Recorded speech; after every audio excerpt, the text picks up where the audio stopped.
Welcome back, students. So today we are going to discuss graphical analysis in more detail. As we have discussed in the previous video, some insight. Today we are going to discuss graphs in more details. Okay, so let's begin with my introduction. My name is Sarthak Baveja and my qualification is MTech in Mechanical Engineering from NIT Jalandhar, Punjab, and I secure a GATE score of 609 in 2017, having an experience of 3 years plus in NEET and JEE mains. So let's begin. You can see here a ball which is moving in a positive X direction. In the animation, you can see that यहाँ पे एक ball है जो positive direction में move कर रही है और इक्वल डिस्टेंस कवर कर रही है in equal interval of time. Equal distance cover कर रही है in equal interval of time. Move कहाँ पे कर रही है? Positive x direction. ठीक है, सो इसका पोजीशन में चेंज है एकदम पॉजिटिव, और इसकी पोजीशन का जो चेंज हो रहा है टाइम के साथ वो बिल्कुल सेम हो रहा है। मतलब जैसे कि पहले 10 सेकंड में अगर ये 50 मीटर मूव करती है तो नेक्स्ट 10 सेकंड में फिर उतना 50 मीटर मूव करेगी। ठीक है, तो यहाँ पे जो पोजीशन का चेंज हो रहा है आप देखो, फर्स्ट सेकंड्स में इसने इतना मूव किया, नेक्स्ट सेकंड्स में फिर मूव किया, है ना। ठीक है, तो कहने का मतलब है कि ये हमें एक स्ट्रेट लाइन कर्व मिल रहा है। स्ट्रेट लाइन का मतलब यहाँ पे है कि इसका स्लोप कांस्टेंट है ना। अगर मैं यहाँ पे थीटा की बात करूं, है ना, यहाँ पे जो इसका पोजीशन का चेंज हो रहा है विद रिस्पेक्ट टू टाइम, उसको मैंने प्लॉट किया तो मुझे कैसा कर्व मिला? एक स्ट्रेट लाइन का कर्व मिला। स्ट्रेट लाइन का कर्व का मतलब होता है कि इसका जो एंगल है, जो थीटा एंगल है with respect to x axis, वो constant. If theta is constant then we can say that the slope is constant. tan theta जिसको हम स्लोप बोलते हैं, तो यहाँ पे मैं बोल सकता हूँ dx अपॉन dt, जिसको हम tan थीटा भी बोलते हैं और जिसको हम स्लोप भी बोलते हैं, वो क्या हो गया? Constant. If dx upon dt अगर कांस्टेंट हो गया तो इसका मतलब ये हुआ कि वेलोसिटी कांस्टेंट हो गई। dx अपॉन dt हम किसको बोलते हैं? वेलोसिटी।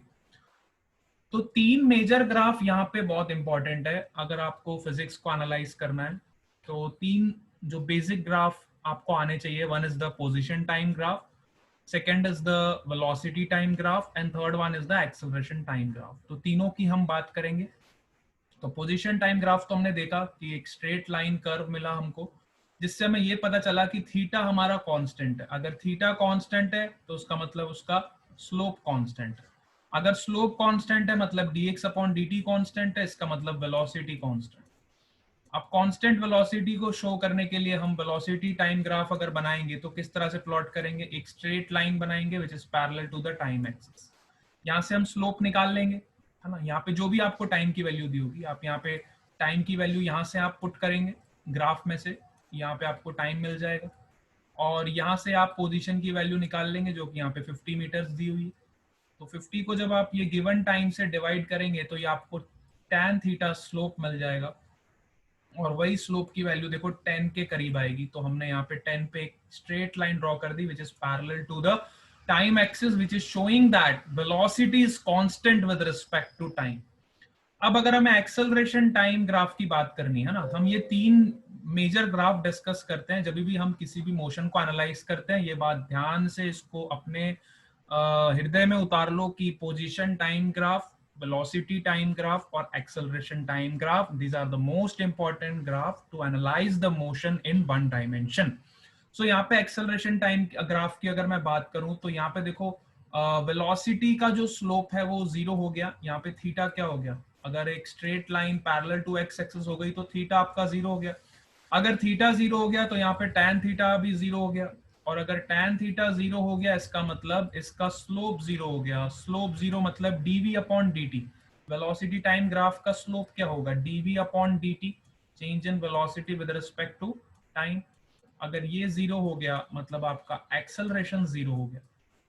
तो इसलिए हम एक्सेलरेशन टाइम ग्राफ को जब प्लॉट करेंगे तो जीरो मार्क से एक स्ट्रेट लाइन ड्रॉ करेंगे which is parallel to the time axis. So this is the basic physical significance of position time graph, velocity time graph and acceleration time graph. Now consider the another situation. Before considering the another situation, let us try to cover these तीन important points. ये तीन important points कौन कौन से देखो, position time graph shows the slope is constant. हमने जैसा कि देखा पोजीशन टाइम ग्राफ में स्लोप कांस्टेंट था, मतलब थीटा आपका कांस्टेंट था और पॉजिटिव में था, है ना, आपका पोजीशन टाइम ग्राफ अपवर्ड की तरफ पॉजिटिव जा रहा था, इसका मतलब पॉजिटिव वेलोसिटी, है ना, आपकी वेलोसिटी कैसी है, पॉजिटिव वेलोसिटी। पॉजिटिव भी हो सकती है, नेगेटिव भी हो सकती है, it depends whether the position is positive with respect to time or negative। तो यहाँ पे पोजीशन देखो पॉजिटिवली चेंज हो रहा है, बॉल हमारा राइट साइड मूव कर रहा है इन पॉजिटिव एक्स डायरेक्शन, सो हर चीज हमारे यहाँ पे positive.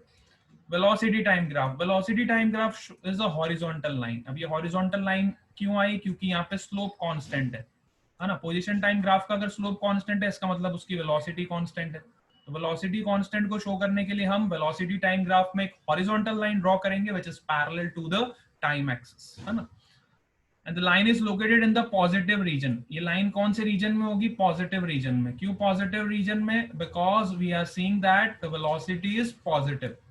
Acceleration time graph shows the horizontal line at the zero mark. Zero mark पे क्यों हमने ड्रॉ किया, क्योंकि वेलोसिटी टाइम ग्राफ का स्लोप हो गया जीरो, और वेलोसिटी टाइम ग्राफ का स्लोप अगर जीरो हो गया मतलब एक्सेलरेशन आपका जीरो हो गया, इसलिए हमने जीरो मार्क पे एक स्ट्रेट लाइन को ड्रॉ कर दिया। तो ये मैंने फिजिकल सिग्निफिकेंस आपको तीनों ग्राफ्स का बता दिया। अब एक और हम केस डिस्कस करते हैं। इस केस में क्या हो रहा है, बड़े ध्यान से देखो। इस केस में जो हमारी बॉल है वो नेगेटिव डायरेक्शन में मूव कर रही है। हम वन डायमेंशनल मोशन पढ़ रहे हैं, तो वन डायमेंशनल मोशन में देखो दो ही डायरेक्शन पॉसिबल होती है। अगर आप ध्यान से सोचो, या तो हमारे पास पॉजिटिव एक्स डायरेक्शन होगी अगर मैं वन डी मोशन की बात करूं, या तो हमारी दूसरी पॉसिबिलिटी क्या होगी, हमारे पास नेगेटिव एक्स डायरेक्शन। तो पहली पॉसिबिलिटी तो मैंने डिस्कस कर ली, हमने पॉजिटिव एक्स डायरेक्शन की सारी बातें कर ली, उसके तीनों टाइप के ग्राफ देख लिए, पोजीशन, वेलोसिटी और एक्सेलरेशन। अब वन डायमेंशनल मोशन में वो बॉल नेगेटिव डायरेक्शन में भी मूव कर सकती है।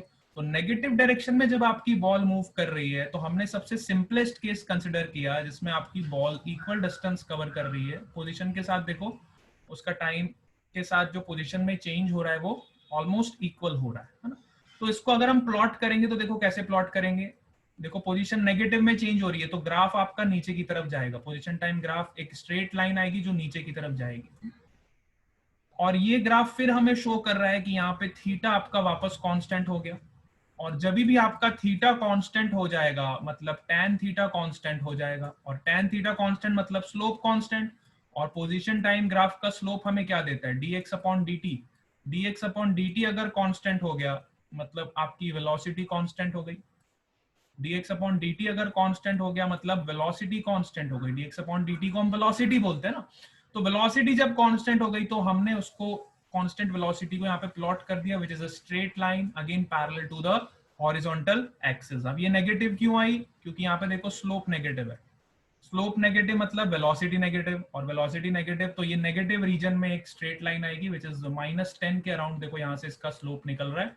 आप यहाँ से चाहो तो कैलकुलेट कर लो, यहाँ पे किसी भी टाइम t पे आप पोजीशन की वैल्यू निकाल लो और पोजीशन को टाइम से डिवाइड कर दो, you will get the value of tan theta which is your slope and which is your velocity. ठीक है, तो अप्रोक्सीमेटली 10 के अराउंड देखो नेगेटिव में आ रही है, तो हमने यहाँ पे नेगेटिव रीजन में एक स्ट्रेट लाइन ड्रॉ कर दी।